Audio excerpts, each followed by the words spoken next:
নেতা দেশ ও দেশের মানুষ নিয়ে চিন্তিত আছে। মানসিকভাবে নেতা হতাশায় ভুগতেছে। মানসিকভাবে হতাশাগ্রস্ত আমি, দেশ নিয়ে চিন্তিত আছি। দেশের মানুষ অসহায়, চিকিৎসা পায় না, খাদ্য পায় না, বস্ত্র পায় না। আমি কিভাবে ভালো থাকি? এই দেশের নেতাগো কয়দিন পরে গাছের লগে বান্ধ দিব, খাম্বার লগে। এই দেশের জনগণ খাম্বার লগে বান্ধ দিব সব নেতাগো। আবার আমাকেও বান্ধ দিতে পারে যে তোরা আসল কথা কস না। হ্যাঁ হ্যাঁ, অনেক বড় নেত্রী মারা গেছে।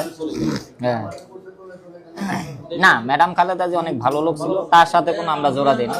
তিনি অনেক ভালো লোক, অনেক লক্ষ লক্ষ হাদিসে 3 গুণ। আমি দূর থেকে দেখছি, এত দূর যাইতে পারি না।